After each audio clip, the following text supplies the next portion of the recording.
أما بعد فأعوذ بالله من الشيطان الرجيم. بسم الله الرحمن الرحيم.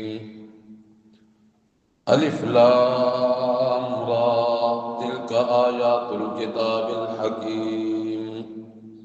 أكان للناس عجبا أن أوحينا إلى رجل منهم أن أنذر الناس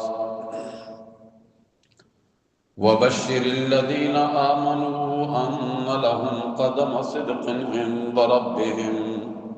قال الكافرون إن هذا لساحر مبين.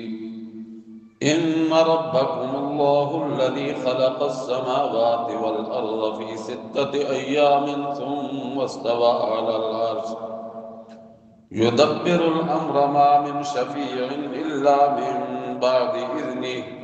ذلكم الله ربكم فاعبدوه أفلا تذكرون. إلى آخر ما شاء الله. سبحانك لا علم لنا إلا ما علمتنا إنك أنت العليم الحكيم. اللهم صل على سيدنا ومولانا محمد وعلى آل سيدنا ومولانا محمد وبارك وسلم ثم صل علیہ. آج کا ہمارا سبق سورۃ یونس سے شروع ہو رہا ہے. 11واں پارہ ہے اور 6واں رکوع شروع ہو رہا ہے سورۃ یونس سے. یہ جو ہماری ترتیب ہے پچھلے سال انہی دنوں میں ہم نے کچھ منتخب صورتیں بھی مکمل کی تھی اور پہلے 10.25 پارے بھی ہمارے مکمل ہوئے تھے سورۃ توبہ تک. پھر آخری چند صورتیں کر کے ہم نے تکمیل کی تھی. انشاءاللہ اللہ کی توفیق سے کوشش رہے گی، اللہ کی توفیق شامل حال رہی تو انشاءاللہ جو بقیہ صورتیں تھیں وہ اس سال مکمل ہو جائیں گی ہمارے اس دورہ ترجمۃ القرآن میں. قرآن حکیم اللہ کی انگنت نعمتوں میں سے وہ عظیم نعمت ہے کہ جس کو اس کی چاشنی مل گئی، لذت مل گئی، اس کا ذہن کسی اور طرف جا ہی نہیں سکتا. اور یہ وہ انمول خزانہ ہے کہ جب کائنات کے سردار امام الانبیاء حضرت محمد الرسول اللہ صلی اللہ علیہ وسلم کی بعثت ہوئی، آپ کو نبوت ملی، تو یہ خزانہ اللہ نے محفوظ کر کے رکھا ہوا تھا لوح محفوظ میں، کتاب مکنون میں. اور پھر اس آخری امت کی خوش قسمتی کہ اللہ نے یہ وہ خزانہ عظیمہ اپنے محبوب پیغمبر صلی اللہ علیہ وسلم کے قلب اطہر پہ اتار کر امت کے لیے اپنی بے بہا نعمتوں میں سے نعمت عظمیٰ بنا دیا.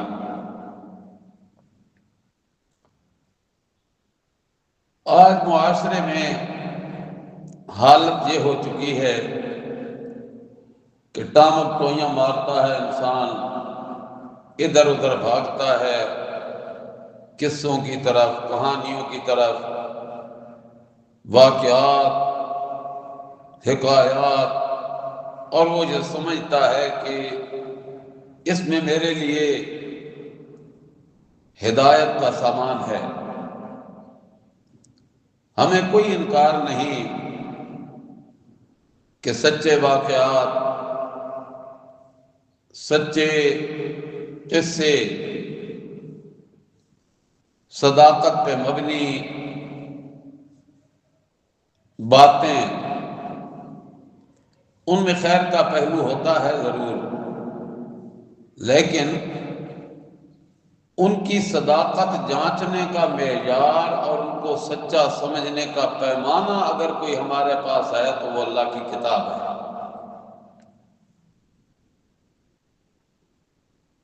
تو جس چیز سے جانچا جا سکتا ہے اگر وہ چیز ہی ہمیں مل جائے تو پھر اللہ کی کتنی بڑی نعمت ہے جو ہماری گود میں آئے گی۔ اللہ ہمیں اپنے عقائد و اعمال کی اصلاح کے لیے قرآن کی طرف رخ کرنے کی توفیق عطا فرما دے۔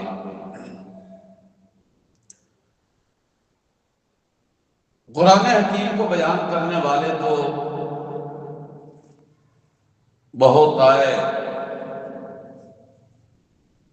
ان 14.5 صدیوں میں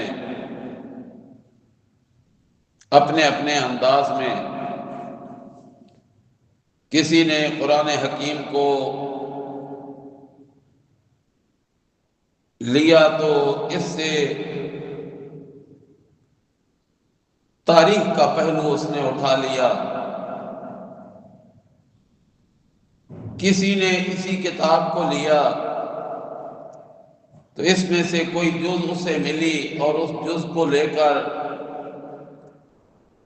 گلی کوچوں میں صدائیں دینے لگا۔ اللہ کی کروڑوں رحمتیں ہوں، اس اخیر زمانے میں میاں والی سے ایک مرد درویش اٹھا اور اس نے خوب غور و خوض کیا، گتھیاں سلجھائیں اور قرآن حکیم کو من حیث القرآن قوم کے سامنے رکھا اور ادھر ادھر کی باتوں سے ہٹا کر دعوت یہ دی کہ ذرا تم قرآن کریم کے قریب آ کر تو دیکھو، اس سے لذت اٹھا کے تو دیکھو۔ دنیا کی کسی کتاب میں اتنی لذت، اتنی تاثیر، اتنا اثر نہیں ہے جتنا اللہ کی اس کتاب میں ہے۔ اور پھر یوں بھی نہیں کہ یہ کوئی بے ربطہ کلام ہے کہ کوئی بات کہاں سے لی، کوئی کہیں سے لی، بس ان کو آپس میں اکٹھا کر کے پیش کر دیا، یوں بھی نہیں۔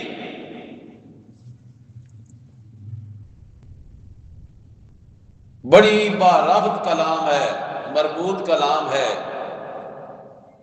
سورت کا سورت سے ربط، آیت کا آیت سے ربط، حکم کا دوسرے حکم سے ربط، یہ خاصہ ہے قرآن کریم کا۔ اور اس پہ گہری نظر سے دیکھا اور پھر قوم تک یہ واضح کر کے پہنچایا۔ یہ اللہ نے اس عظیم شخص کی قسمت اور مقدر میں کیا تو آج اہل علم اس سے مستفید بھی ہو رہے ہیں، ہم جیسے نالائق بھی اس سے حصہ لے رہے ہیں۔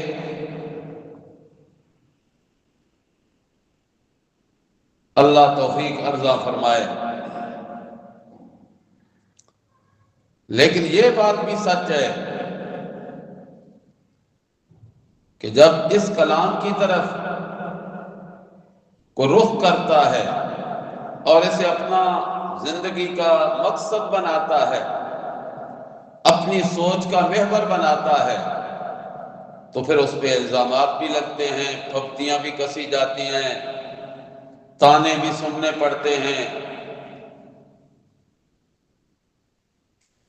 میرے سامعین سامعات، میں اور آپ کیا ہیں؟ یہ تو جس پیغمبر کے قلب اطہر پہ کلام نازل ہوا انہیں بھی لوگوں نے معاف نہیں کیا، انہیں شاعر کہا، مجنون کہا، ساحر کہا، جو کسی کے منہ میں آتا وہ کہتا ہی جاتا، اور حد کر دیا کرتے تھے جب وہ لوگوں کو آپ سے ہٹا کے یہ کہتے کہ لا تسمعوا لهذا القرآن، ساری باتیں سنو محمد کی مگر محمد کی زبان سے قرآن نہ سننا، لا تسمعوا لهذا القرآن۔ اور اگر کہیں پھنس جاؤ، یہ سنا رہا اور تم اس مجلس میں ہو تو والغوا فیہ، شور مچا دیا کرو۔ اب وہ شور کیا ہے؟ تالیاں پیٹنا؟ شور کیا ہے؟ پپتیاں کسنا؟ شور وہ یہ کرنے لگ جاتے کہ دیکھو یہ اللہ کا کلام نہیں ہے، یہ اس کا اپنا مصنوعی کلام ہے، اپنی بنی بنائی باتیں ہیں، پہلے لوگوں کے قصے کہانیاں ہیں۔ دیکھو ہمارے پاس بھی تو کتابیں ہیں، فلاں کتاب میں یہ ہے، فلاں رسالے میں یہ ہے، ہم دلائل کا انبار لگا دیں گے،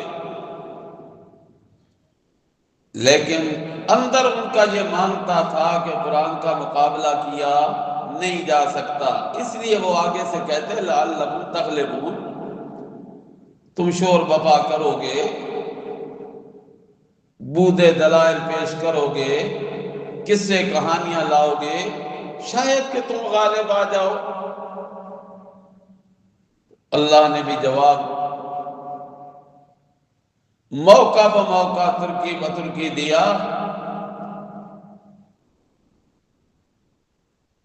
اور سمجھا دیا کہ یہ میرے پیغمبر کا بنایا ہوا کلام نہیں بلکہ یہ میں رحمان کا بھیجا ہوا کلام ہے۔ تو سورۃ یونس میں آپ ایسا کچھ ہی پڑھیں گے۔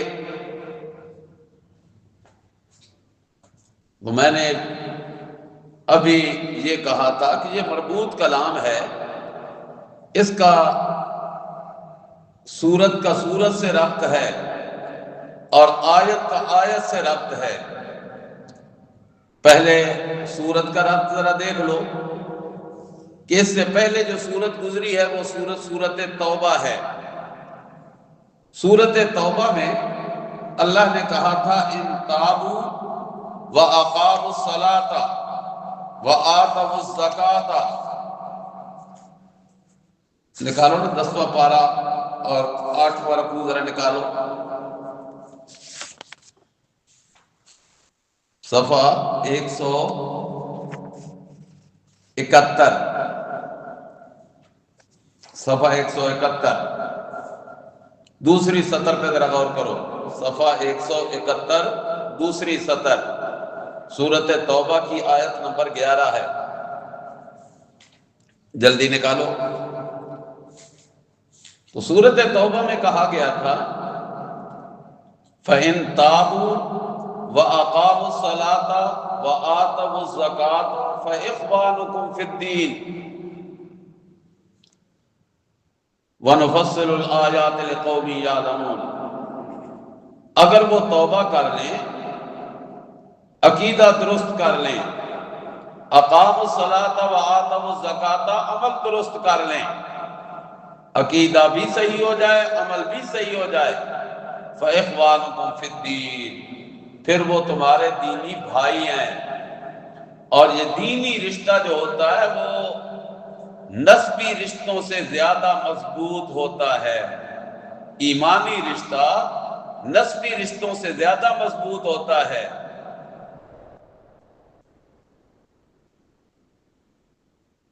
اور اس سے پہلے کہا تھا، پچھلے صفحے پہ ذرا غور کرو، بالکل صفحے کا درمیان ہے، فَإِن تَابُوا وَأَقَامُوا الصَّلَاةَ وَآتَوُا الزَّكَاةَ فَخَلُّوا سَبِيلَهُمْ، ان کا راستہ چھوڑ دو، کیوں چھوڑ دو؟ لڑائی نہیں کرنی، جھگڑا نہیں کرنا، حالانکہ اس سے پہلے اللہ نے کہا تھا کہ فَاقْتُلُوا الْمُشْرِكِينَ حَيْثُ وَجَدتُّمُوهُمْ وَخُذُوهُمْ وَاحْصُرُوهُمْ وَاقْعُدُوا لَهُمْ كُلَّ مَرْصَدٍ۔ جو میرے دشمن ہیں، میرے پیغمبر کے دشمن ہیں، میرے پیغمبر کی دعوت کے دشمن ہیں، میری ذات و صفات میں شریک ٹھہرانے والے ہیں، انہیں قتل کرو، جہاں بھی تم پاؤ پکڑو، انہیں گھیرو اور ان کی طاق میں بیٹھو، کوئی جانے نہ پائے، کیونکہ وہ تمہارے دشمن ہیں۔ لیکن اگر وہ توبہ کر لیں، اپنی اصلاح کر لیں، عقیدہ درست کر لیں، عمل درست کر لیں، خلو سبیلہم، ان کا راستہ چھوڑ دو۔ کیوں چھوڑنا ہے؟ کہ اخوانکم فی الدین، تم بھی ایماندار، وہ بھی ایماندار۔ جب معاملہ تمہارا ایک جیسا ہو گیا تو اب تم ان سے تعرض نہ کرو۔ سورۃ توبہ میں یہ کہا تھا، اب سورۃ یونس پہ ذرا غور کرو۔ سورۃ یونس میں اللہ تعالیٰ فرماتے ہیں ابھی دنیا کی زندگی میں زندہ ہو، توبہ کرنے کا وقت ہے، ایمان لانے کا وقت ہے، عمل بجا لانے کا وقت ہے، کر لو کر لو کر لو، اپنے آپ کو سدھار لو، وگرنہ اگر ہماری پکڑ آ گئی نا تو پھر تم ایمان کا کلمہ پڑھو گے تب بھی تمہیں کوئی فائدہ نہیں ہوگا۔ سمجھ آ گئی؟ اب یہ سورت کا ربط ہو گیا کہ سورت توبہ میں اللہ نے کہا کہ مشرکوں سے تم نے لڑائی کرنی ہے، لیکن اگر وہ توبہ کر لیں، ایمان قبول کر لیں، اپنے اعمال درست کر لیں تو خلو سبیلا، چھوڑ دو ان کا راستہ۔ سورت یونس میں فرمایا کہ ابھی وقت ہے توبہ کرنے کا، کر لو، اور اگر دنیا کی زندگی میں توبہ نہ کی اور اللہ کی آ گئی پکڑ، آ گیا عذاب، پھر توبہ کرو گے تب بھی تمہیں کوئی فائدہ توبہ دے گی نہیں۔ ہاں، ایک قوم کو توبہ نے فائدہ دیا تھا، وہ قوم تھی حضرت یونس علیہ السلام کی۔ اب سمجھ آئی سورت یونس میں؟ سورت حضرت یونس علیہ السلام کی قوم تھی کہ جب انہوں نے دیکھا کہ پیغمبر کریم کا گھر خالی ہے، یونس علیہ السلام نکل چکے ہیں، بستی چھوڑ چکے ہیں، اب انہیں محسوس ہونے لگا کہ پیغمبر جب نکل جائے بستی سے تو پھر اس بستی پہ اللہ کا کیا آیا کرتا ہے؟ عذاب آ جایا کرتا ہے۔ لہذا فوراً وہ اٹھے اور خود بھی نکلے، یہاں تک کہ پوری بستی خالی ہو گئی، کھلے جنگل میں چلے گئے اور جا کے رونے دھونے لگ گئے، اللہ سے معافی مانگنے لگے۔ جب معافی مانگی، توبہ کی، تو اللہ نے ان کی توبہ قبول کر کے ان کو معافی دے دی۔ یہ ہے سورۃ یونس میں۔ بس ذرا حوالہ دیکھ لو، باقی انشاءاللہ جب اس مقام پہ پہنچیں گے تو تفصیل سے بات کریں گے۔ اسی سورۃ یونس کا آخری صفحہ ذرا دیکھو، صفحہ 199، صفحہ 199۔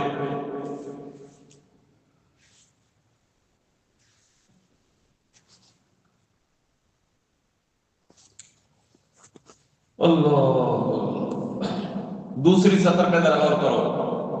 فَلَوْلَا كَانَتْ قَرْيَةٌ آمَنَتْ فَنَفَعَهَا إِيمَانُهَا إِلَّا قَوْمَ يُونُسَ لَمَّا آمَنُوا كَشَفْنَا عَنْهُمْ عَذَابَ الْخِزْيِ فِي الْحَيَاةِ الدُّنْيَا وَمَتَّعْنَاهُمْ إِلَىٰ حِينٍ۔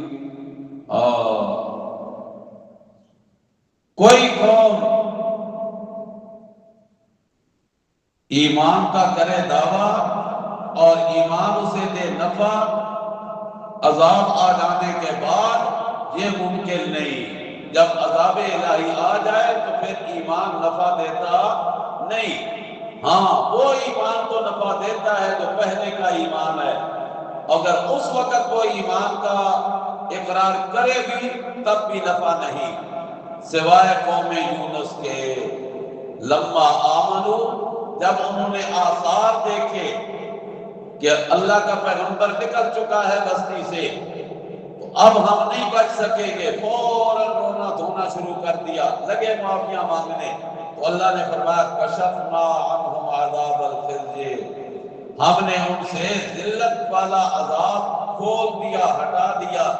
ومتعناہم الی حین، اور ایک وقت تک پھر ہم نے ان کو نفع بھی دیا، یعنی دنیا میں زندہ بھی رہے۔ تو سورت یونس کا سورت توبہ سے بڑا گہرا ربط ہے۔ تو اب یہ بات آپ کو سمجھ آ گئی ہوگی کہ قرآن کریم کی صورتیں بے ربطی نہیں بلکہ باربط ہیں۔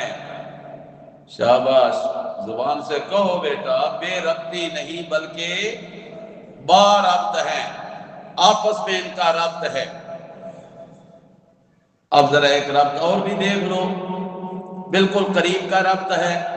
سورت توبہ ختم ہو رہی ہے، او اوپر پہلی سطر پہ غور کرو ذرا، فَقُلْ حَسْبِيَ اللَّهُ لَا إِلَٰهَ إِلَّا هُوَ عَلَيْهِ تَوَكَّلْتُ وَهُوَ رَبُّ الْعَرْشِ الْعَظِيمِ۔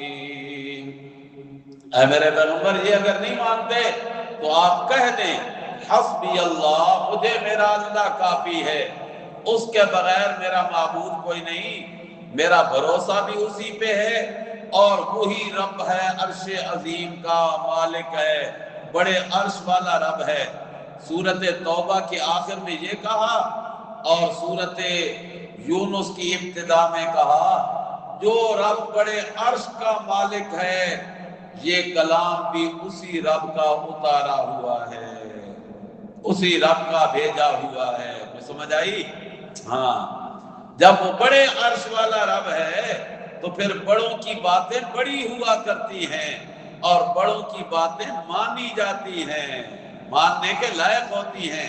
لہذا تلک آیات الکتاب الحکیم۔ چلو جی، دو ربط میں نے آپ کو بتلا دیے۔ اب ایک تیسرا ربط ہے، تیسرا جوڑ ہے کہ اللہ تعالیٰ کو اپنی توحید بڑی پیاری ہے۔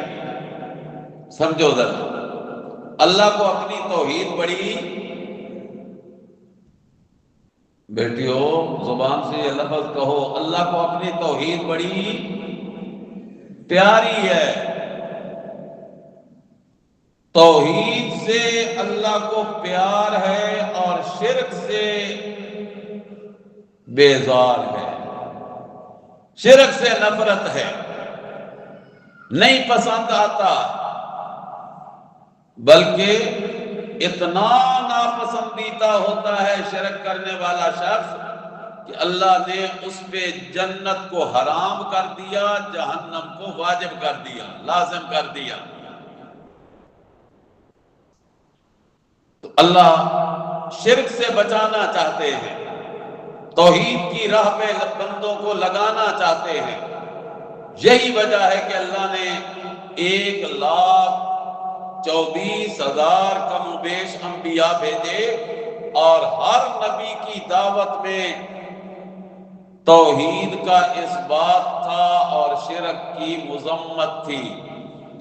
توحید کا اس بات تھا اور شرک کی مذمت تھی۔ توحید کی خوبیاں تھیں اور شرک کی برائیاں تھیں۔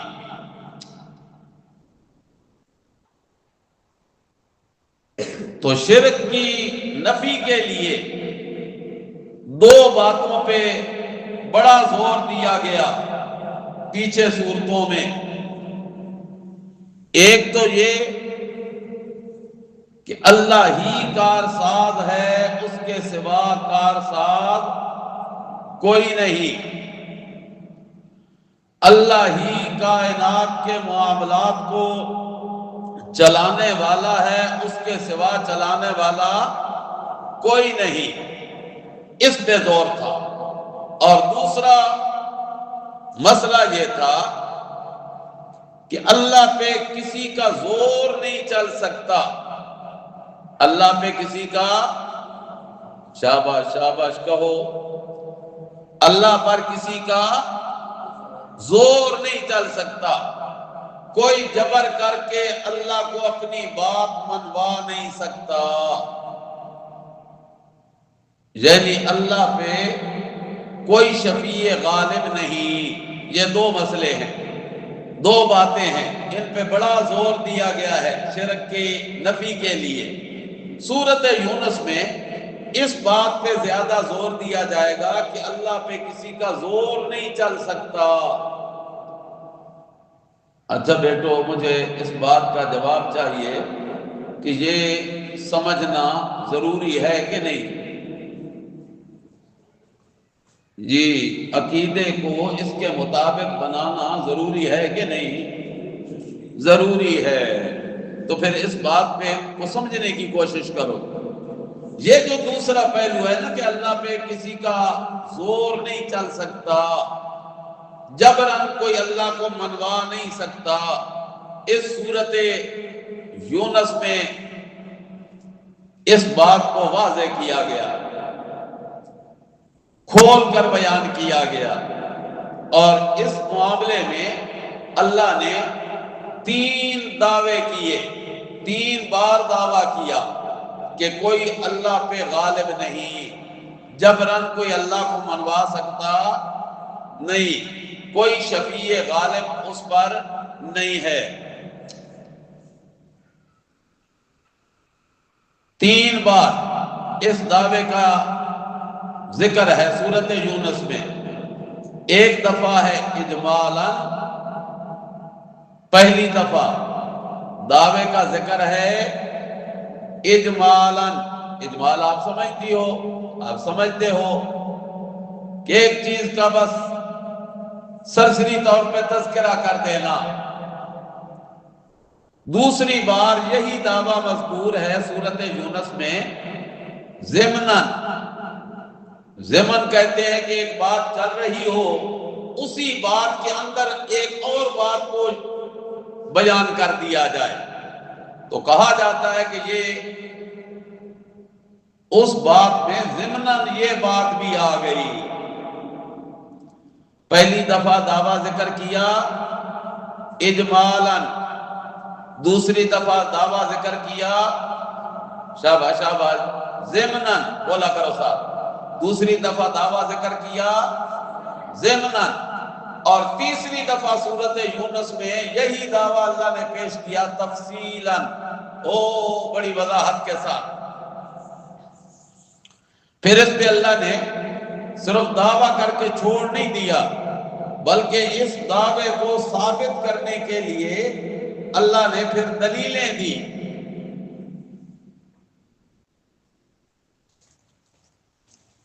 اور 11 دلیلیں دی۔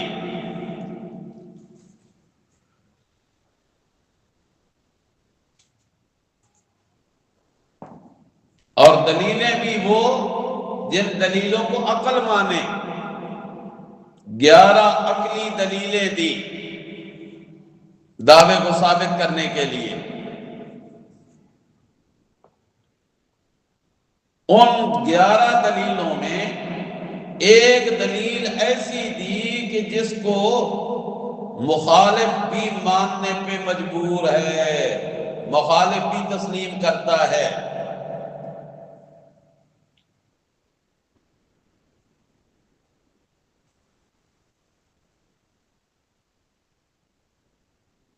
اور ایک دلیل وحی ذکر کی۔ اب تک جو ہم نے سبق پڑھا ہے وہ یہ کہ سورۃ یونس کا سورۃ توبہ سے ربط ہے، اور وہ میں نے ربط کے 3 انداز بتلا دیے ہیں۔ ایک انداز تھا کہ سورۃ یونس کا سورۃ توبہ سے ربط ہے، اس کو ربط نامی کہتے ہیں، اسمی ربط، نام کا ربط۔ وہ توبہ ہے، یہ یونس ہے۔ وہاں ضابطہ تھا یہاں ایک قوم کا حال بطور نمونہ تھا۔ دوسرا ربط بتلایا تھا سورت توبہ کی آخری جملے اور سورت یونس کے پہلے جملے کا، اور تیسرا بتلایا ہے ربط مضمون کے لحاظ سے۔ وہاں بھی شرک کی نفی تھی، پہلی صورتوں میں بھی توحید کا اثبات، سورت یونس میں بھی شرک کی نفی ہے، توحید کا اثبات۔ اور شرک کی نفی ایک بات پہ زور دے کر کی گئی کہ اللہ پہ کسی کا زور نہیں چلتا، اللہ کو کچھ جبرن منوا نہیں سکتا، اللہ پہ کوئی شفیع غالب نہیں۔ پھر اس میں 11 دلیلیں،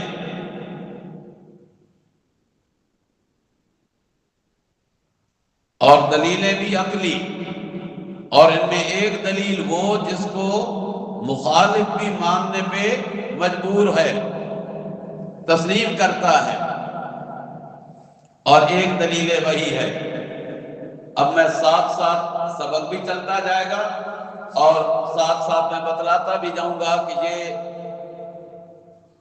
دلیل نمبر 1 ہے، دلیل نمبر 2 ہے، تو ساتھ ساتھ آپ اس کو نوٹ بھی کرتے جائیں اور ذہن میں بھی محفوظ کرتے جائیں۔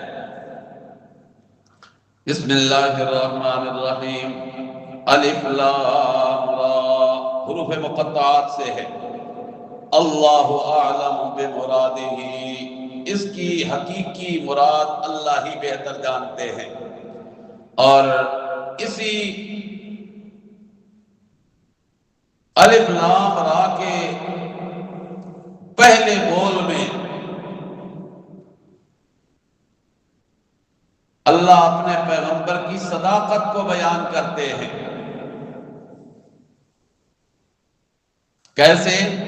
اللہ بتلانا یہ چاہتے ہیں کہ میرے پیغمبر یہ وہ حروف ہیں جن کی مراد اللہ کے بغیر کوئی نہیں جانتا، اور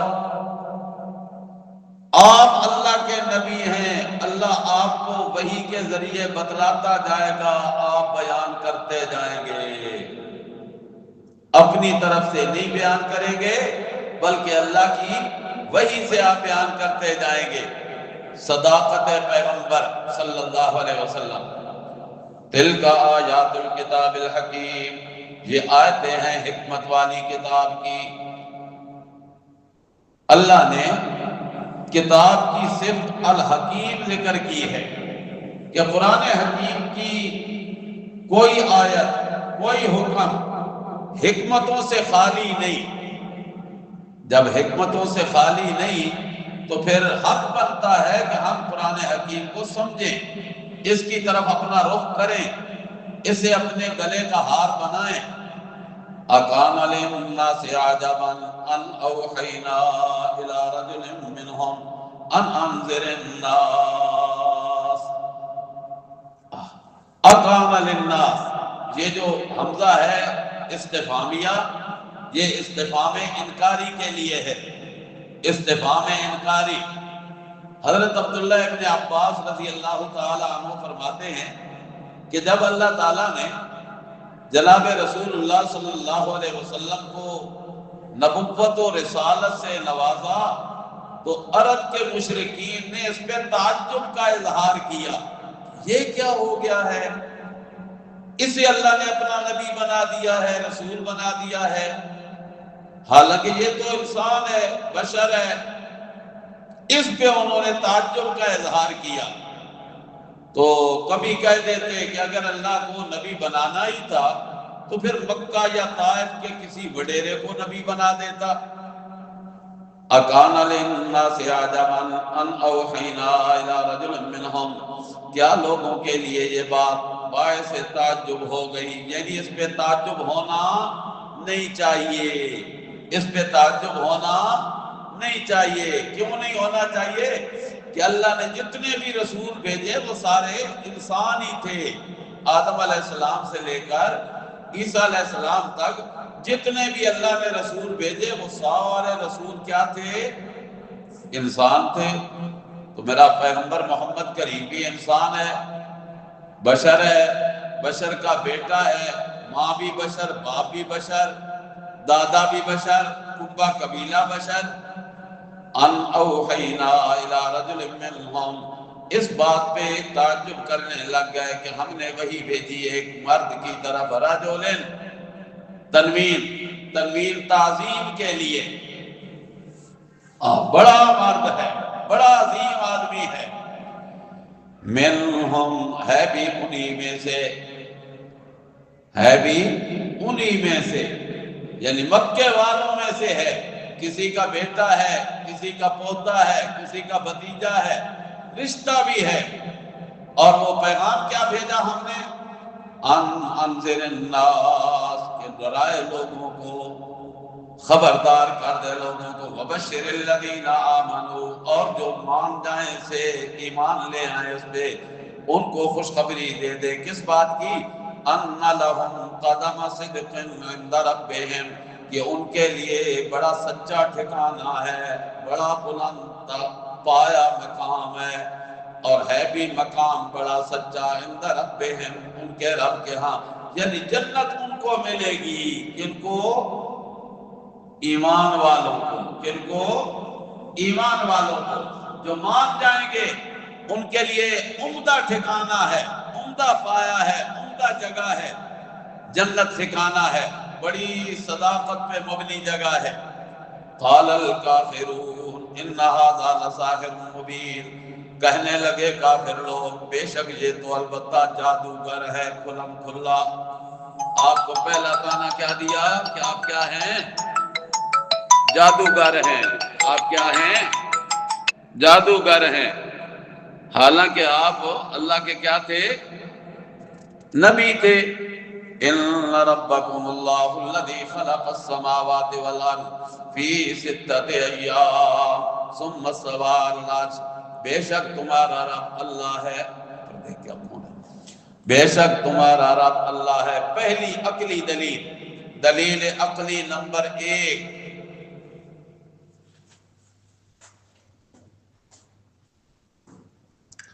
جی اللہ نے اپنا پیغمبر بنایا، رسول بنا کے بھیجا، جس کو لوگوں نے ساحر، جادوگر، پتہ نہیں کیا کیا سے کہا، اس پیغمبر کا پیغام کیا ہے؟ وہ کہتا ہے ان ربکم اللہ، تمہارا پالنہار، تمہارا پروردگار اللہ ہے، الذی خلق السماوات والارض فی ستۃ ایام، جس نے بنایا آسمانوں کو اور زمین کو 6 دنوں کے اندازے میں، فی ستۃ ایام، 6 دنوں کے اندازے میں۔ یہ سمجھانے کے لیے کہ جس طرح تم دنوں کے اندازے لگاتے رہتے ہو، یہ کام اتنے دنوں میں، اتنے دنوں میں، حالانکہ اللہ دنوں کا محتاج نہیں ہے کہ وہ کوئی دنوں کی تعیین کر کے کہے کہ اتنے دن میں نے یہ کام کرنا ہے، اتنے دن یہ کام کرنا ہے۔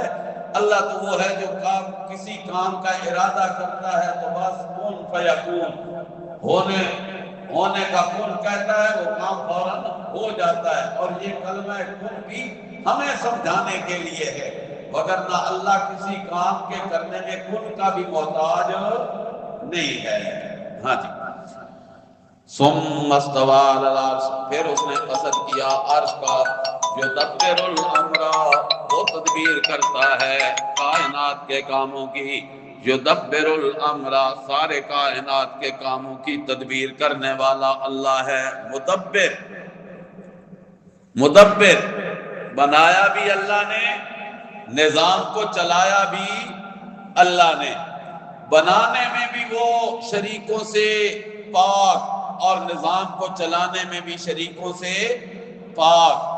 جب وہ تمہارا رب اللہ ہی ہے تو پھر وہ اللہ پہ کوئی جبر نہیں کر سکتا، کوئی اسے مجبور نہیں کر سکتا، کسی کا اس پہ زور نہیں چلتا، کوئی شفیع غالب نہیں، ما من شفیع الا من بعد اذنہ، نہیں ہوگا کوئی شفاعت کرنے والا مگر اس کی اجازت کے بعد، مگر اس کی اجازت کے بعد۔ سمجھو ذرا شفاعت کا مسئلہ۔ آج یہ بھی ایک طعنہ دیا جاتا ہے کہ یہ جو اشاعت التوحید والے ہیں نا، یہ شفاعت کے منکر ہیں۔ انا للہ و انا الیہ راجعون۔ ہم اس شفاعت کے قائل نہیں جو تم سمجھ بیٹھے ہو۔ تم نے شفاعت کا عقیدہ بنایا کہ اللہ پہ ولیوں کو غالب کر دیا، اللہ کو مجبور محض بنا کے پیش کر دیا، اور اللہ والوں کو اللہ پہ جابر بنا کے پیش کر دیا۔ انا للہ و انا الیہ راجعون۔ عقیدہ شفاعت برحق ہے، لیکن اس عقیدے کو سمجھنے کے لیے دو باتوں کا جاننا انتہائی ضروری ہے۔ شفاعت کا عقیدہ برحق ہے، شفاعت ہوگی، ضرور ہوگی انشاءاللہ، لیکن کریں گے کون، کریں گے کس کے لیے، یہ دو باتیں سمجھنا ضروری ہے۔ شفاعت کا عقیدہ برحق ہے، شفاعت ہوگی ضرور انشاءاللہ، لیکن کریں گے وہ جن کو اجازت رب دے گا، کریں گے وہ جن کو اجازت رب دے گا۔ رب کی اجازت کے بغیر کوئی شفاعت کر نہیں سکے گا۔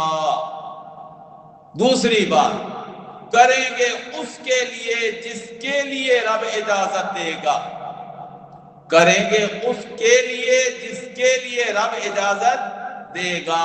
یہ دو باتیں جاننا انتہائی ضروری ہے۔ یہ باتیں پکی ہو جائیں نا، پھر عقیدہ شفاعت رکھنا چاہیے، ہے، برحق ہے، ضروری ہے۔ اللہ کے انبیاء بھی شفاعت کریں گے لیکن اللہ کی اجازت سے، اولیاء شفاعت کریں گے اللہ کی اجازت سے، معصوم بچے شفیع بنیں گے اللہ کی اجازت سے، اور کریں گے اس کے لیے جس کے لیے اللہ اجازت دے گا۔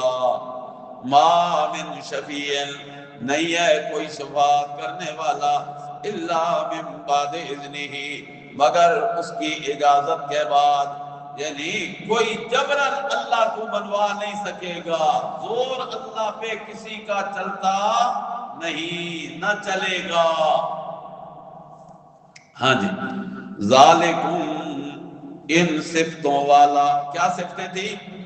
آسمانوں کا خالق، زمین کا بنانے والا، عرش پہ قائم رہنے والا، کائنات کے معاملات کی تدبیر کرنے والا، کسی کا اس پہ جبر نہ چل سکنے والا، یہ صفتیں ہیں۔ تو ان صفتوں والا اللہ ربکم، وہی تمہارا رب ہے، ان ربکم، اور آخر میں کہا ذالکم اللہ ربکم۔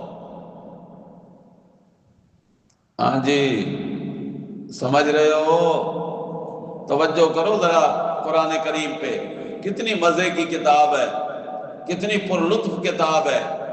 بس دل تو میرا کرتا ہے بس ایک آیت پہ ہی آپ کو رگڑے دیتا رہوں، لیکن بس اشاروں میں چل رہے ہیں۔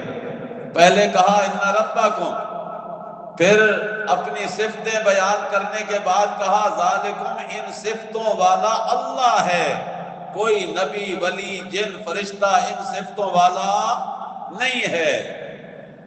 ان کی صفات اپنی ہیں، لیکن یہ جو اللہ کی صفتیں ہیں اللہ ہی میں ماننی چاہیے۔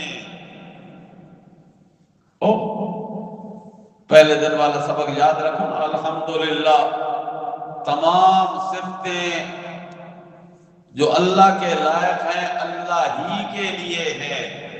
اللہ والی صفتیں اللہ ہی میں ہیں، اللہ کے علاوہ کسی اور میں نہیں۔ ذالکم، ان صفتوں والا اللہ ربکم، رب ہے تمہارا۔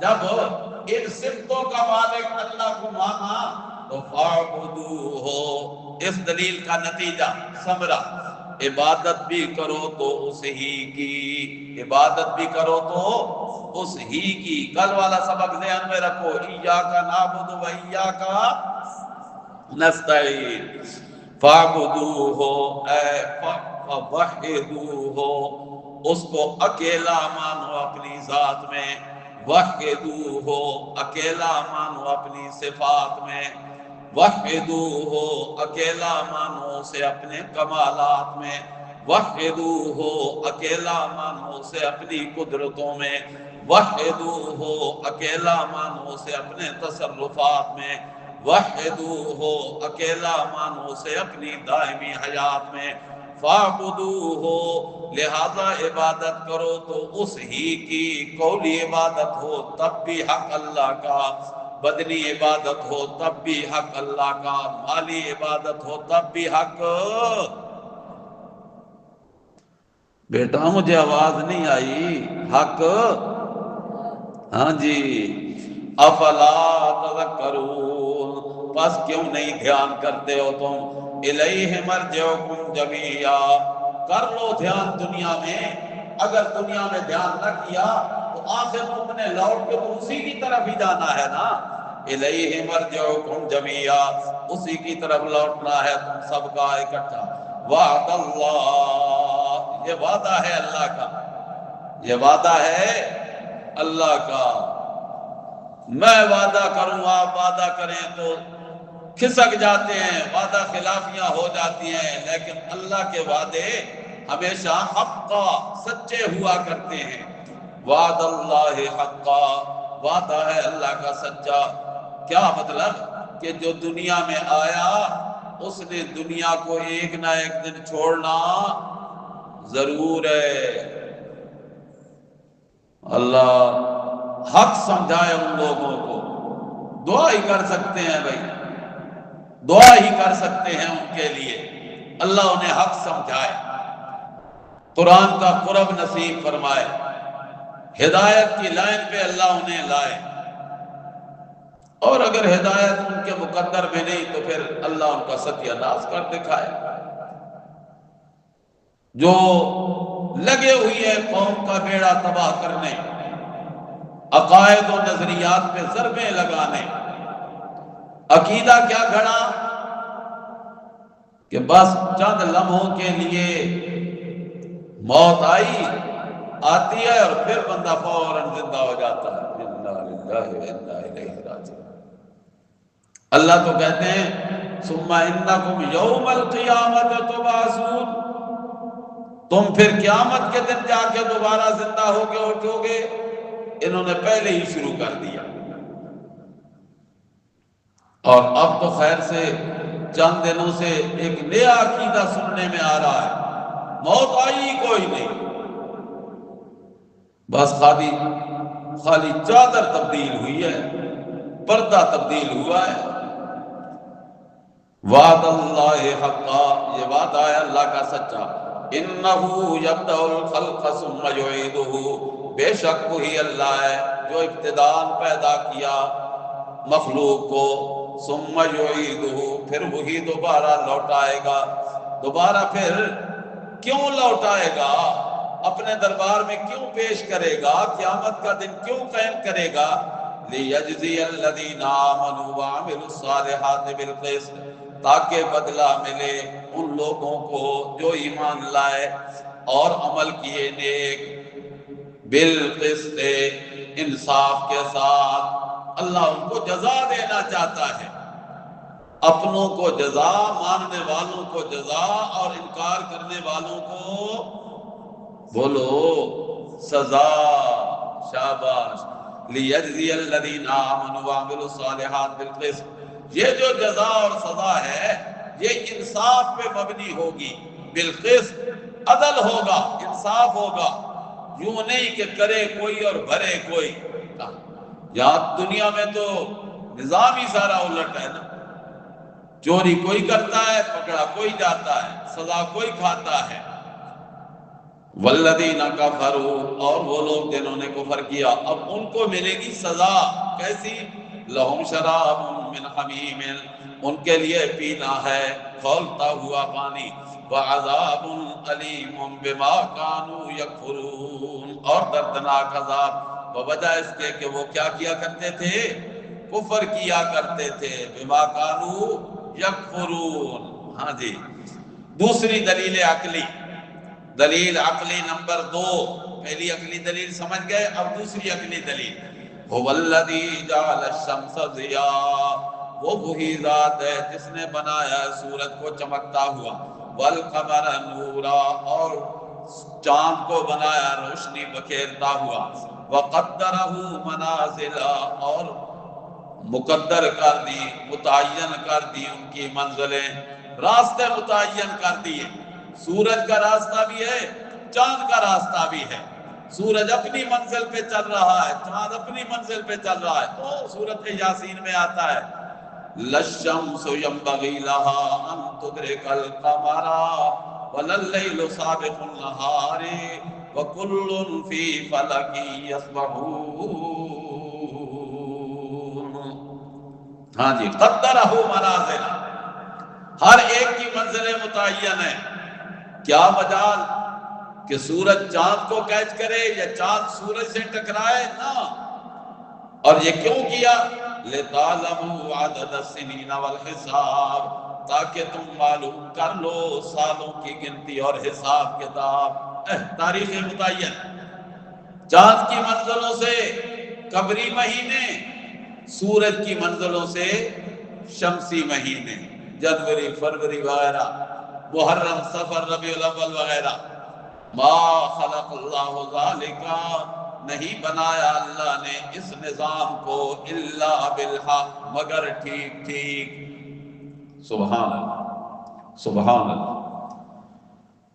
سورج کا نظام ہے، چاند کا نظام ہے، کبھی ایسا نہیں کہ توبہ توبہ آج بڑی ٹھنڈ ہے، سورج کہے میں تے دبک کے بیٹھ جاؤں گا، نہیں جاتا۔ چاند کہے آج میں چھٹی کروں گا، بڑی گرمی لگی، بڑا تھک گیا، نہ، اپنے اپنے وقت پہ، اپنے اپنے ٹائم پہ، اپنی اپنی منزل پہ چل رہے ہیں۔ ٹھیک یہ نظام چل رہا ہے اور چلتا رہے گا انشاءاللہ۔ اور جب اللہ نے اس نظام کو درم برم کیا نا، تو پھر دنیا کا جہان بھی نہیں رہے گا، پھر قیامت آ جائے گی۔ اذا الشمس كورت واذا النجوم انكدرت واذا الجبال سيرت واذا العشار عطلت واذا الوحوش حشرت واذا البحار سجرت واذا النفوس زوجت، جب تزویج ہو جائے گی، جوڑا پھر مل جائے گا روح اور جسم کا، جو ایک دوسرے سے الگ ہو گئے موت کی وجہ سے، روح کہیں کی تھی ادھر چلی گئی، جسم کہیں سے بنا وہاں چلا گیا، اور پھر جب قیامت قائم ہوگی تو اذا النفوس زوجت، پھر یہ جوڑے بن جائیں گے، روح اسی جسم میں آ جائے گی۔ آج بحثیں چلتی ہیں، پھر مثالی جسم کتھوں آیا، کہ حقیقی جسم کتھوں آیا، تے کرے کوئی تے بھرے کوئی، قوم کا بیڑا غرق کیا جا رہا ہے۔ ما خلق اللہ ذالک الا بالحق، نہیں بنایا اللہ نے اس نظام کو مگر ٹھیک ٹھیک۔ اب دوسرا معنی سمجھو جی، ما خلق اللہ ذالک، نہیں بنایا اللہ نے اس نظام کو، الا، باب مانے لام، الا لإظہار الحق، اللہ نے یہ نظام بنایا حق ظاہر کرنے کے لیے۔ جی کوئی سمجھ آئی؟ بالحق، باب مانے لام، لإظہار الحق، حق کو ظاہر کرنے کے لیے اللہ نے یہ سارا نظام بنایا۔ سورج کو دیکھتے جاؤ، اللہ کی حقانیت کو سمجھتے جاؤ، چاند کو دیکھتے جاؤ، اللہ کے حق ذات کو پہچان جو، معرفت حاصل کر لو۔ یفصل الآیات لقوم یعلمون، کھول کھول کے تفصیل سے بیان کرتا ہے اللہ اپنی نشانیاں اس قوم کے لیے، یعلمون جو جاننے والی۔ ان فی اختلاف اللیل والنہار، دوسری دلیل دی تھی نا سورج اور چاند کی، کہ سورج کو چمکتا ہوا بنایا، چاند کو روشن بنایا، پھر کبھی سورج چڑھ آتا ہے تو دن بن جاتا ہے، غروب ہو جاتا ہے تو رات۔ یہ جو رات اور دن کا اختلاف ہے، اللہ فرماتے ہیں ذرا غور کرو، اسی دلیل کو اللہ پورا کر رہے ہیں۔ اس کو کہتے ہیں تتمہ دلیل۔ لکھ لو تتمہ دلیل عقلی نمبر 2، دوسری عقلی دلیل کا یہ تتمہ ہے۔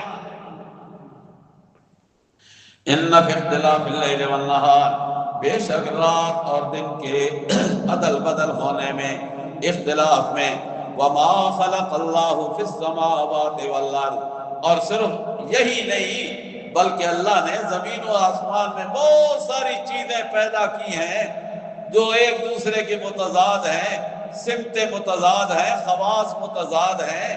اللہ فرماتے ہیں لآیات لقوم یتقون، البتہ نشانیاں ہیں اس قوم کے لیے جو یتقون، یعنی یتقون عن الشرک، بچ جاتے ہیں شرک سے۔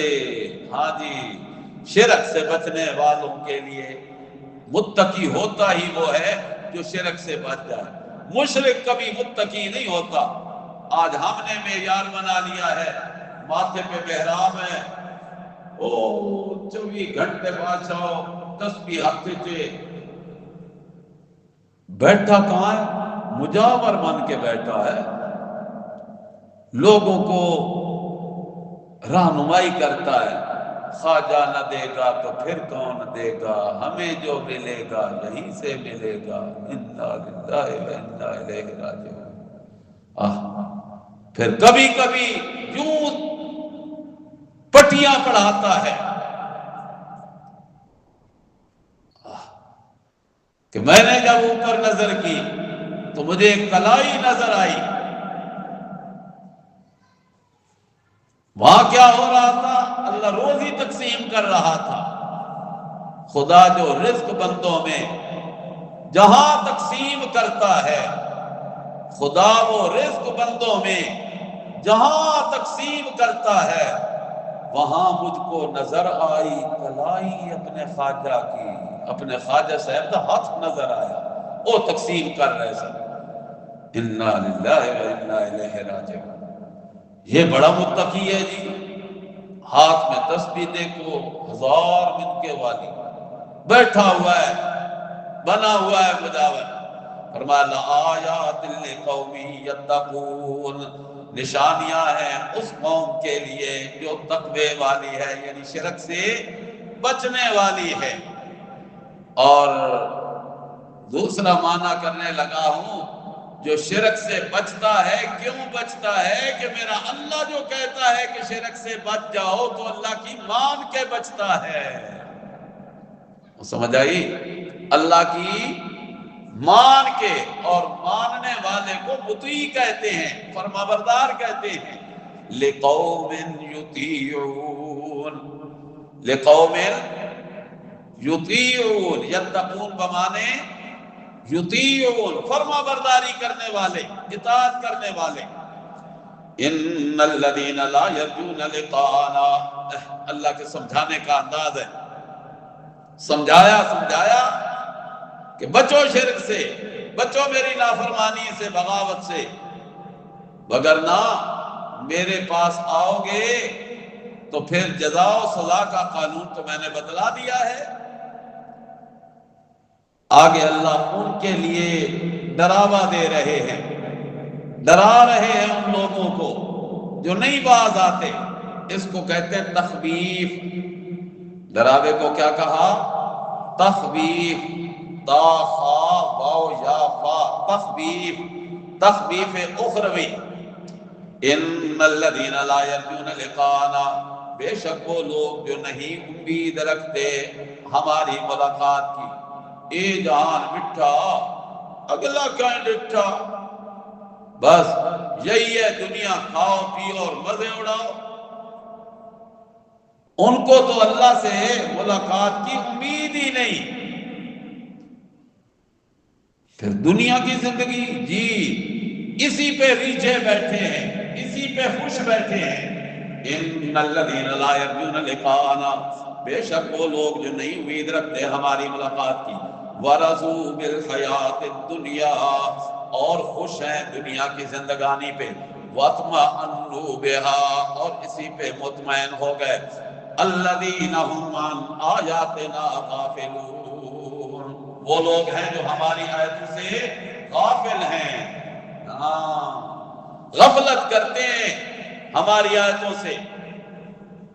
اگر ہماری آیتوں کے سے غافل نہ ہوتے، بے خبرے نہ ہوتے، تو انہیں یقین ہوتا کہ دنیا کی زندگی عارضی ہے، فانی ہے، اور ایک نہ ایک دن مرنا ہے، پھر دن قیامت کے اللہ کے دربار میں پیش ہونا ہے۔ اور جن کو اس کی امید نہیں، ان کا انجام کیا ہوگا؟ اولئک مأواہم النار بما کانوا یکسبون، یہی وہ لوگ ہیں جن کا ٹھکانہ آگ ہے، اور یہ آگ جو ان کو مل رہی ہے بما کانوا یکسبون، بوجہ اس کے ہے کہ وہ جو کمایا کرتے تھے، یعنی ان کی اپنے کرتوتوں کی وجہ سے، کمائیوں کی وجہ سے۔ سبحان اللہ، سبحان اللہ، میرا اللہ کتنا رحیم و کریم ہے، سمجھاتا بڑے عجیب انداز میں ہے۔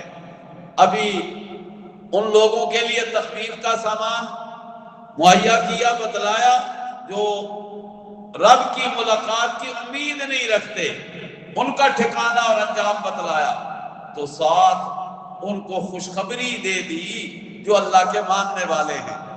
ان الذین آمنوا وعملوا الصالحات، بے شک وہ لوگ جو ایمان لائے اور عمل کیے، اچھے عمل کیے، نیک صالح عمل۔ سمجھو بیٹا ذرا، صالح عمل وہ ہوتا ہے جس میں دو شرطیں پائی جائیں، وہ عمل صالح ہوتا ہے۔ پہلی شرط کہ عمل میں رضائے خدا ہو، عمل میں رضائے خدا ہو۔ دوسری شرط ادائے مصطفیٰ ہو صلی اللہ علیہ وسلم، کہ اللہ کو راضی کرنے کے لیے وہ عمل کیا جائے، مخلوق کو راضی کرنے کے لیے نہیں۔ مخلوق کو راضی کرنے کے لیے بڑے سے بڑا عمل بھی ریاکاری کی مد میں ہو کر گیا، برباد، ہوا منصورہ۔ راضی تو رب کو کر رہا ہے، مگر طریقہ اپنا اختیار کیا ہوا ہے، سنت کے خلاف ہے، تب بھی وہ عمل صالح نہیں بنے گا، اللہ کے ہاں قبول نہیں ہوگا۔ ان الذین آمنوا وعملوا الصالحات، بے شک وہ لوگ جنہوں نے ایمان قبول کیا اور عمل کیے نیک، یہدیہم ربہم بایمانہم، رہنمائی کرے گا ان کی ان کا رب، رہنمائی کرتا رہتا ہے ان کا رب ان کی، بایمانہم، بوجہ ان کے ایمان کے۔ ایمان ملا پھر اللہ راستہ بھی کھول دیتا ہے ان کے لیے۔ دنیا میں ہدایت کا راستہ کھولا، جنت میں، آخرت میں جنت کی راہ ان کے لیے واہ کر دی، جنت کے دروازے کھل گئے۔ تجری من تحتہم الانہار فی جنات النعیم، جاری ہوں گی ان کے نیچے نہریں، فی جنات النعیم، نعمتوں والے باغات میں، اور نعمتیں ہی نعمتیں۔ اور پھر وہاں ان کا کلام کیا ہوگا، بول کیا ہوگا، دعواہم فیہا سبحانک اللہم، ان کی دعا اس جگہ پہ، ان کا قول اس جگہ پہ یہی ہوگا، سبحانک اللہم، سبحان سبحان سبحان۔ جنتی جنت میں جب جائیں گے نا، تو سب سے پہلا بول جو ان کی زبان پہ آئے گا وہ ہوگا سبحانک اللہم، اے اللہ ہم دنیا میں تھے تب بھی یہی عقیدہ تھا کہ تو شریکوں سے پاک، کوئی تیری ذات و صفات میں شریک نہیں۔ اب جنت میں آ گئے، اب بھی ہمارا یہی دعویٰ ہے، یہی التجا ہے، یہی پکار ہے، یہی ہمارا ماٹو ہے، سبحانک اللہم، اللہ تو شریکوں سے پاک۔ وہاں بھی تیرا کوئی شریک نہیں تھا، اب جنت میں بھی تیرا شریک ہم اقرار کرتے ہیں کہ تیرا شریک کوئی نہیں. وَتَحِيَّتُهُمْ فِيهَا سَلَامٌ. سبحان اللہ. وَتَحِيَّتُهُمْ فِيهَا، اور ان کی وہاں جو ملاقاتیں ہوں گی ایک دوسرے کو جو تحفے پیش کریں گے، وہ تحفے کیا ہوں گے؟ سلام سلام سلام، السلام علیکم، واہ جی واہ بھائی جان، واہ سبحان اللہ ماشاء اللہ. دنیا میں بھی ہم اکٹھے تھے، ایک مسجد کے نمازی تھے، ایک عقیدے کے حامل تھے، موحد تھے، سنت کے پابند تھے، نبی کے صحابہ کے نام لگی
کیا کیا